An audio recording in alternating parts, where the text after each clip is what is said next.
Welcome back, folks, to the WP-Tonic This Week in WordPress and SaaS. You've just got me and my co-host, Kirk. We did have a guest, but unfortunately they've had a personal emergency.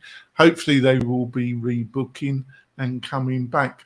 But in this episode, we're going to be talking about ChatGPT. How it's going to affect digital marketing, WordPress, how you do business in the next couple of years. I think both of us got some thoughts on it. Definitely I have. So I'm going to let Kirk introduce himself. So Kirk, would you like to introduce yourself to the listeners and viewers? Yeah, I'd love to. My name is Kurt Von Onen. I own a small agency called Mañana No Mas. That means we get everything done on time and under budget.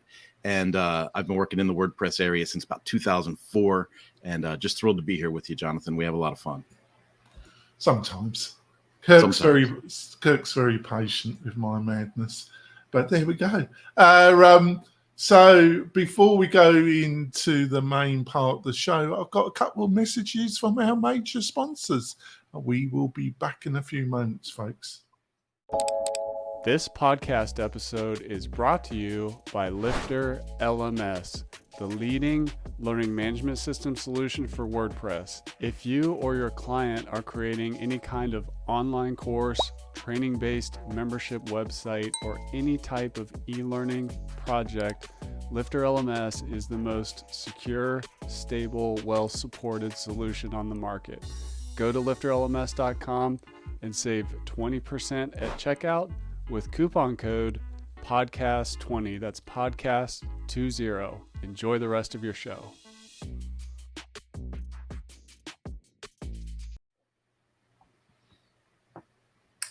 We're coming back. I'm rested. I've had a good Christmas holiday. Didn't do as much as I wanted to do last week, but I still had a break. I feel a little bit re-energized for having a little break. I just want to point out also we've got some great special offers from our sponsors. Plus, we've got a curated list of the best plugins and services if you're looking to build something on WordPress. To get all these goodies and advice that will save you a ton of time, you just need to go over to WP-Tonic /deals, WP-Tonic/deals, and you get that all there. So let's go into it. ChatGPT. So what's your I've got some views about it, but I'll be interested to hear what's your overall opinion of it. And you know, it's been in the news consistently for the last 3-6 months. Have those views changed? So over to you, Kirk. Have the views changed? That's the big question, Jonathan. I'm a convert because I put it off as long as humanly possible. I wanted nothing to do with AI, and I think it's a human pride thing because I consider myself a writer and a content developer. So I was like, no, I'm going to write my own stuff. I don't need some fake voice. But then I tried a couple of AI tools, and when I landed on ChatGPT, I was actually kind of shocked at how well it worked. So has that been it then? Well, no. So, we've got some experience with Bertha AI on some of the WordPress platforms that we build, you and I, Jonathan. And, I've played around with Bertha a little bit. And I want to make sure I can, be of service to customers and clients and all that and be familiar with tools. But I still felt like I wanted to write my own content. And then when ChatGPT was getting all that press, I said, man, I gotta try something. And so I put in a question. I was going to write a blog post, and I thought, well, what are some reasons that people fail at online courses? Like, what could I add value to people with? And so I just put in the question, why do some people fail online courses? Dude, it's within like 3 to 5 seconds, it spit out a paragraph, bullets, and then extended a paragraph for each of the bullets. And when I reviewed the content, I'm not lying. It was like I wrote it. Like I was looking at it and I was going, that's exactly what I would have wrote. And so I added a paragraph here and there. I put some personal flares on it. I added a couple of pictures, and next thing you know, I got a blog post. Now that blog post took me 8 to 10 minutes when normally I'd spend an hour or an hour and 15 minutes writing that kind of content. So I can definitely see the draw. I can see why people would be interested in it. And then I've learned if I combine ChatGPT with another tool that I've relied on in the past, it becomes like this just powerhouse of content, ideas, and fulfillment. What's this other tool? It's been around forever. A lot of folks use it, called Answer the Public. It's a website. And so when you go to Answer the Public, I think it's a .com. When you go to answerthepublic.com, you can put in any subject. Like, so you could put in, hosting, e-learning, courses, Ford, Chevy, motorcycles, whatever. And it in real time will kind of aggregate a graphic that is what are people asking about that subject in real time. And so you'll see like a percentage of so many people are asking about how is it made? So many people are asking about how is it sold? But you get like hundreds of questions about that subject matter. And then if you just look at the top section of the most frequently asked questions, if you take one of those questions and then put that into ChatGPT, you know that your content is basically hitting the sweet spot for that subject matter for what people are actively searching for at that moment. Yeah, thanks for that. I think one of the interesting bits for me, Kirk, about this whole thing was that the company behind these technologies, which is OpenAI, it's how I wrote a few months before Christmas, I wrote a piece about OpenAI, which is a non-profit company. It's a commercial business, but it's a non-profit. And what intrigued me at the time was the amount of money that Microsoft had invested in the business. They were one of the largest.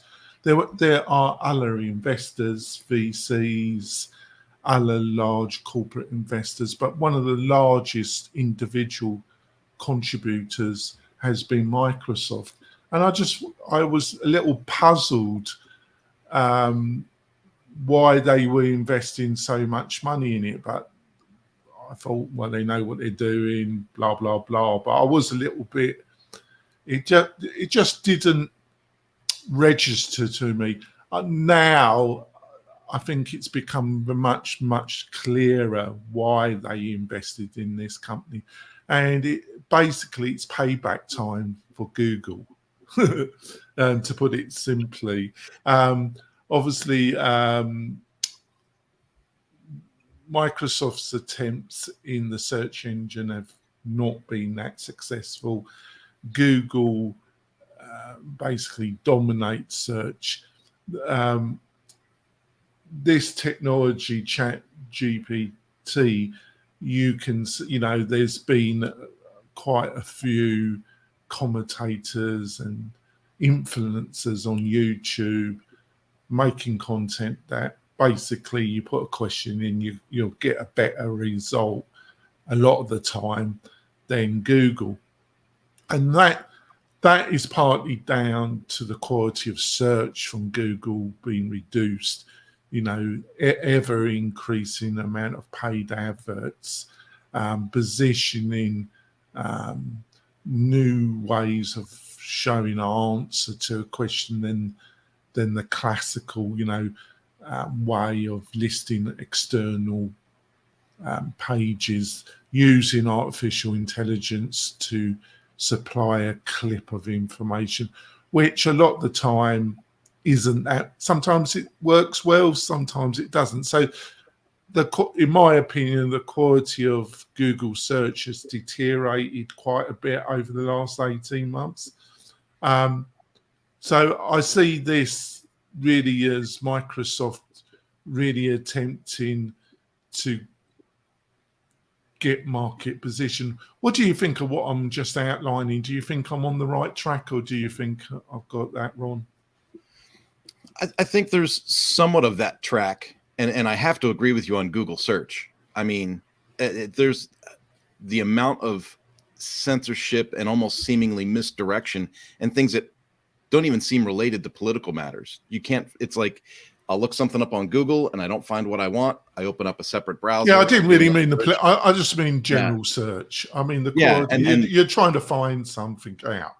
yeah, so you're looking for something and you don't see it. And then you open up another browser and there it is.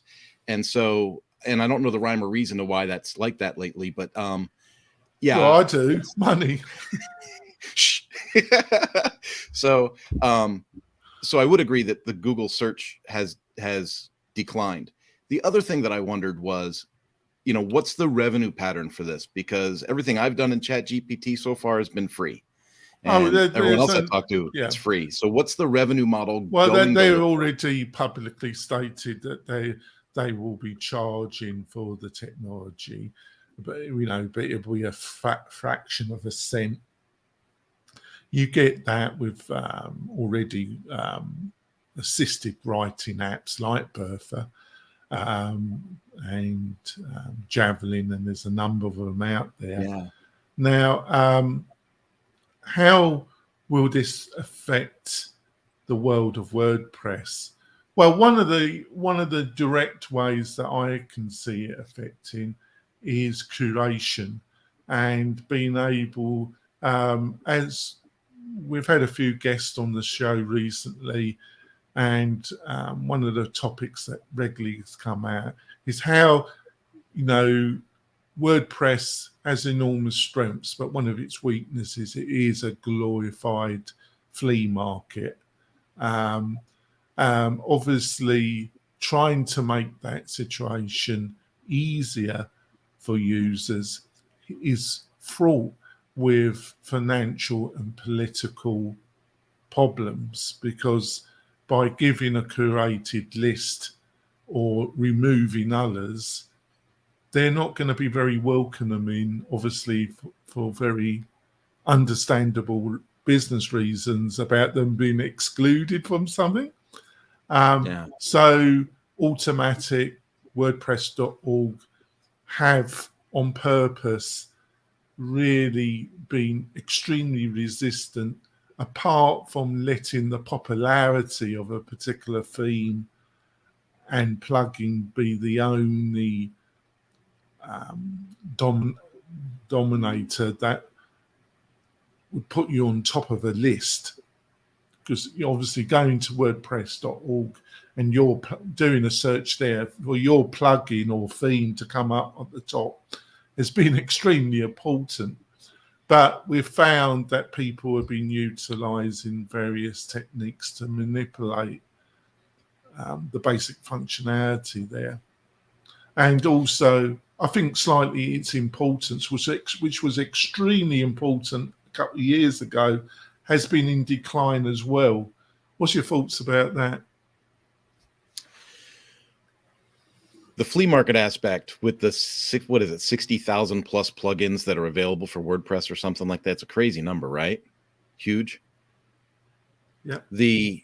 When I found out that you could use ChatGPT to write a WordPress plugin via AI, I thought, well, that's going to be messy code. Like no one's auditing it, right? Like they could just be gluing stuff together, and then you're going to have every Tom. They're doing that anyway.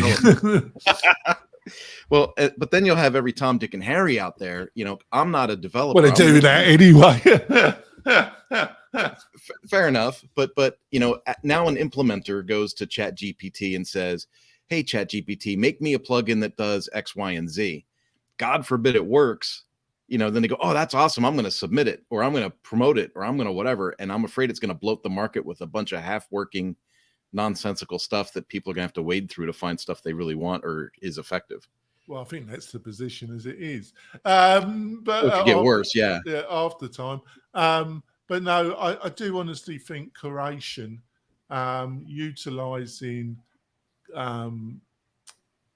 this technology to help assist people in finding the right setup for their particular needs, from input they give in a method that's affordable. I I think we're going to see more and more curated services that have this. I think the other thing about this technology is it's overplayed to some extent, because it's not alive. It's definitely not intelligent. It's using the native ability of code and computers and speed to it's so it gives the impression that it's a little bit of a con in some ways, but because it works and it works more effectively, this particular form of technology, it gives. I think the other factor that has been taught is that when you take some of the content that it provides and you put it into a copyright checker, it normally doesn't come back flagged as being directly scraped. And it is scraping. It's just more sophisticated scraping. Yeah. It's going, my understanding, but there is a fair bit of confusion around this, that it is scraping to some, but it's a more sophisticated form of scraping, and it uses the technology to combine different sources, and it has parameters so it won't trigger that it's taking, so it doesn't flag up copy infringement, but it is scraping. And I think it's one of the drawbacks, because as this technology is utilized more and more and more of it will be deduced from a ever smaller original group of articles and pieces that were written from real people. So I think this whole, where it's scraping, where it got original material and then it adapted it, I think there's going to be a lot of pushback about people saying, well, it's obvious they're going to use other AI technology to be able to say, well, you've done this, but we can clearly see that you got it from our original content. So I think there's going to be a bit of more pushback about where they got this content to write this. Is this making any sense, or do you think I'm off track? No, it is. And for me, I'm a parent, got kids, I'm involved with kids at church, all that. And it's from a societal standpoint, it is pretty scary, because think about a kid has to write an essay for English class. He just goes into ChatGPT, puts in a subject, has an essay, and submits it. Done. And I think back to the days when I was in school and they would said, okay, no calculators in math class, because, you're not going to have calculators with you all the time. Right. And then we ended up with calculators. Then we ended up with phones. Right. Who needs to know math now when you got everything in your phone? There's not much that we can't search. And it's like the dumbing down of society. It's like, you look at what Franklin and Jefferson and Washington wrote. I know you're from England. I just named a bunch of Americans, but I'll forgive you. Look at what Churchill wrote. Don't. Half the time he was drunk when he was writing. But you look at the vocabulary and you look at the sentence structure, and you can sense a little bit of intelligence there. And then you look at how we've progressed with technology, and how that technology, while it's great to use, has really, I think, weakened the core intelligence of people. It makes us lazy. I don't actually agree with that, but I do understand where you're coming from. I think it's a very populistic view. I think there are some irritating habits that have. The reason why I say that just before we go for our break is. It's a bit. I don't know if you're aware of the Hearst and the Hearst family, and you ever gone to Hearst Castle in Northern California? Never went to the castle. You haven't been. It's really fantastic, actually. It's a California national park, and the actual villa, it's a villa kind of stroke castle, is spectacular actually. But Hearst, and he bought a number of papers, and he was involved in a form of journalism called yellow journalism, which was a form of tabloid, the modern day form of tabloid journalism. And some of the things that and it was extremely controversial about how you utilize it as a propaganda mythology. But some of the things that you were just saying was said in the 1920s and the early 30s about yellow journalism and about tabloid journalism. So those fears and observations, I feel, have been there for quite a while. But you might be right. We're going to go for our break. We'll be back in a few moments, folks.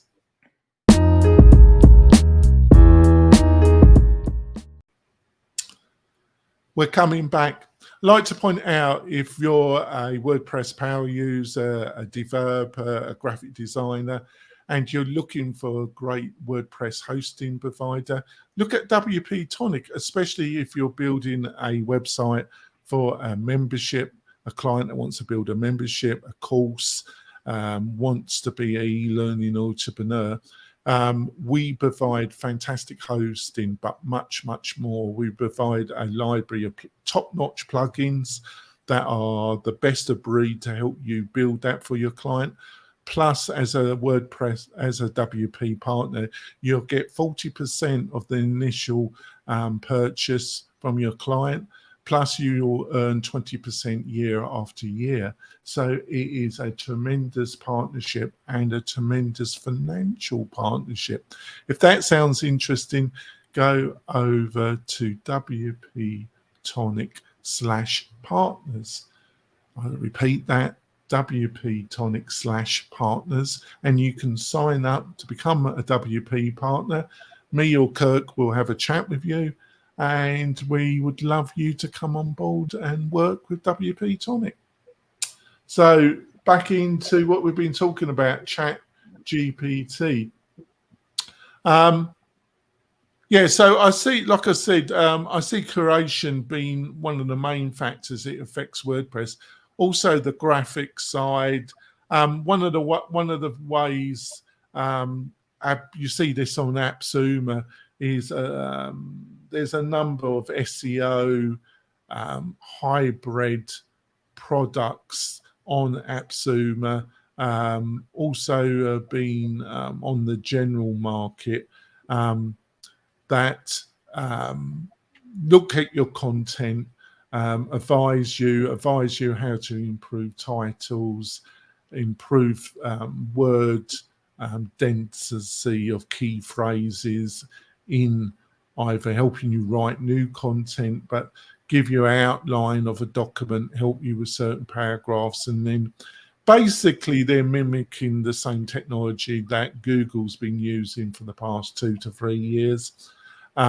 It's another threat that helps you produce better. I use also there's a number of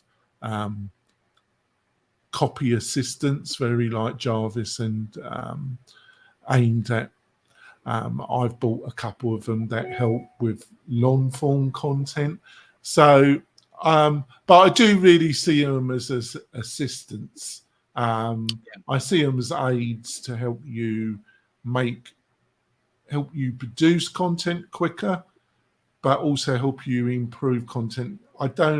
I'm also very excited about how we bought into Bertha early. I understand from we had Adam Presler on that Adam's going to be entering this market as well. I think he said it.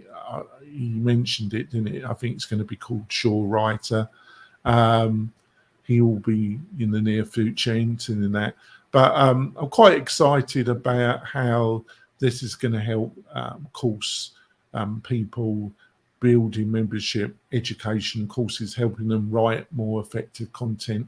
because I think this is one of the main, and it kind of also goes into the general area a lot. If you ever worked with clients, it's one of the main hurdles, having blank pages or pages and having to write content. It should help. Or do you think I'm just being optimistic there? It's not really going to help. Oh, customers and content. That seems to be a contention, Jonathan. I don't know if anything's going to fix that. Probably not. I don't know what it is about. Everyone has a great idea, but nobody, can write it down on a piece of paper and hand it to you to put on a website. It'll be interesting. And I wonder if these AI tools will become so ubiquitous and so easy to use, like, people using a smartphone. I wonder if it'll become so easy that people will begin to use it and implement it, right? Or if it's always going to be that extra step that the average person doesn't do. Like, we're kind of like in the tech world and we think things are exciting and we go and check this stuff out.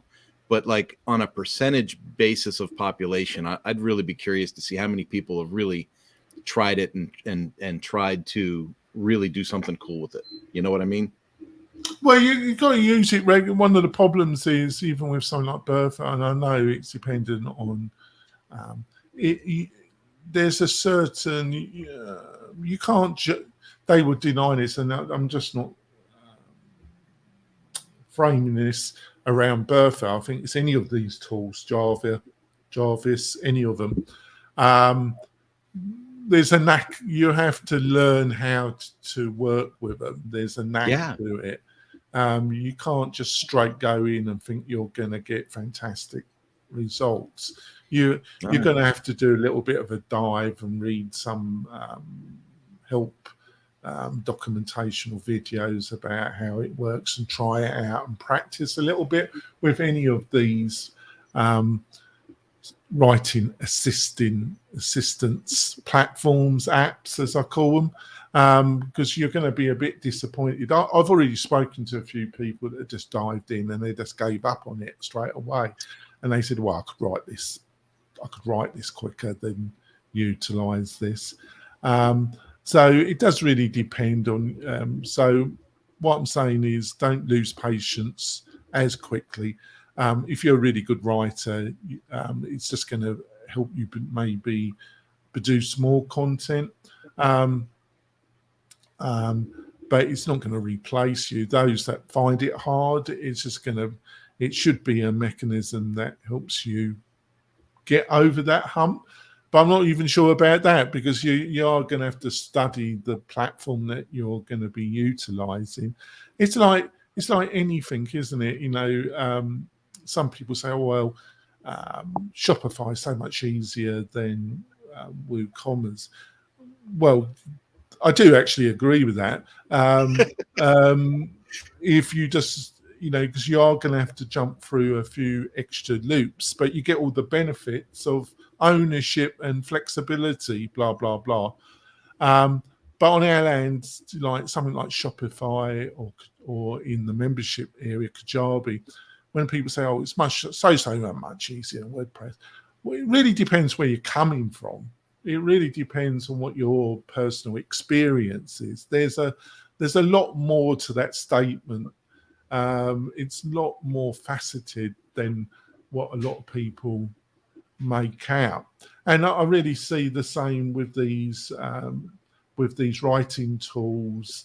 I also think we're on the early day, and I know Chris from Lifter LMS has his own personal marketing utilize these, and it's really cool, but obviously at some stage it's going to be overdone.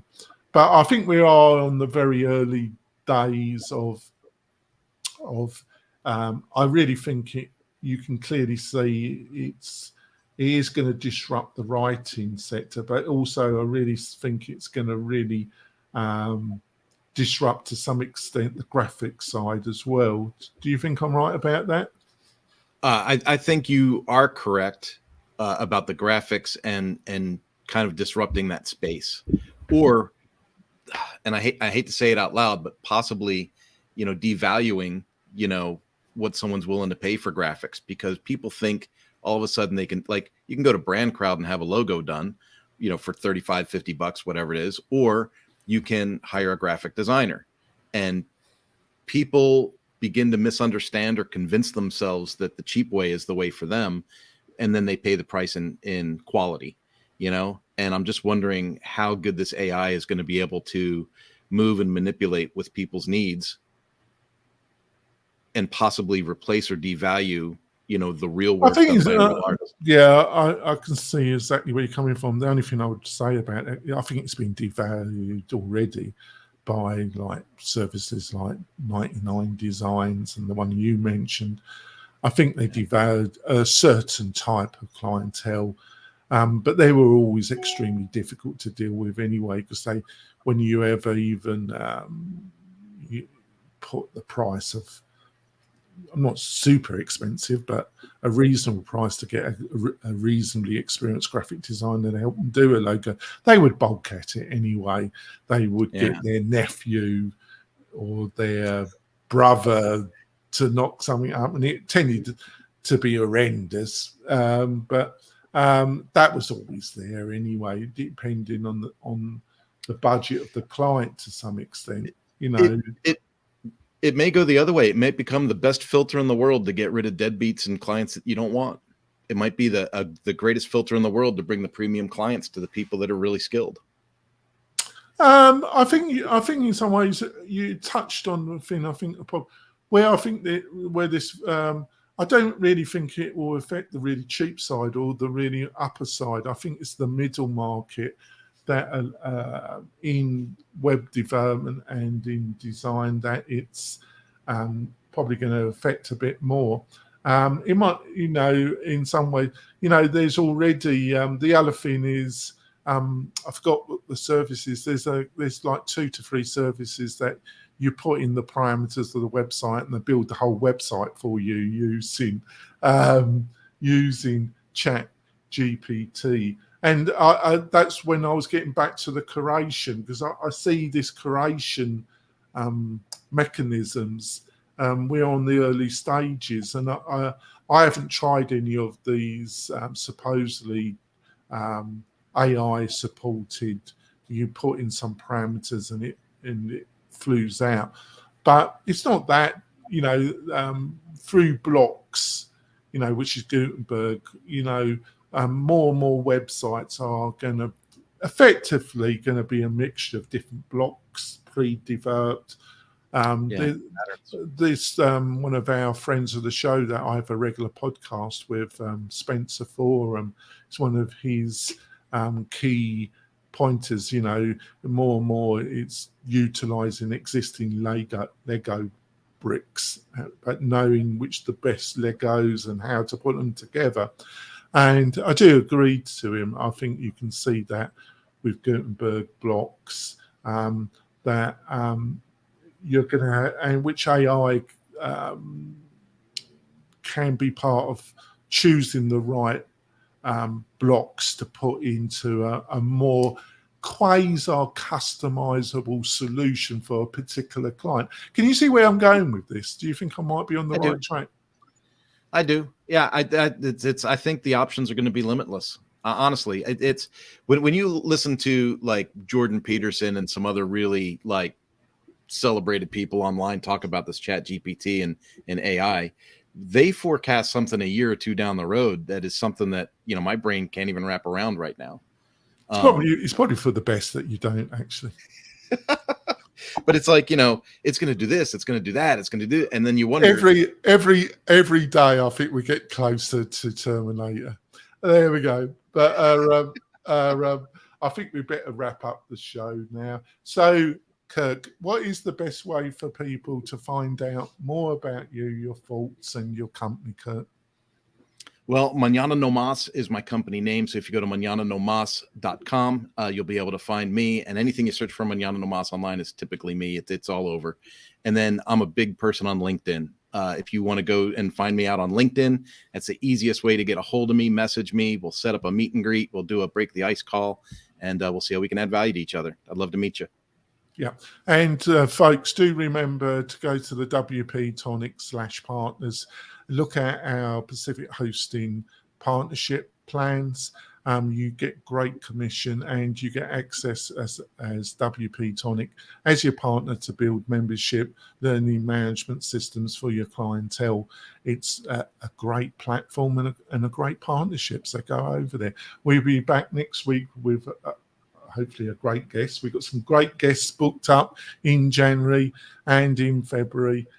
Plus, at the end of each month, we're going to be doing the WP-Tonic Roundtable show will be coming back, but it's going to be a monthly show, the last Thursday of every month. Got a great panel that's agreed to be with us, me and Kirk. Kirk will be the host of that particular show. And then the first one is the end of this month. We'll give you more details next week. We'll see you soon, folks. Bye.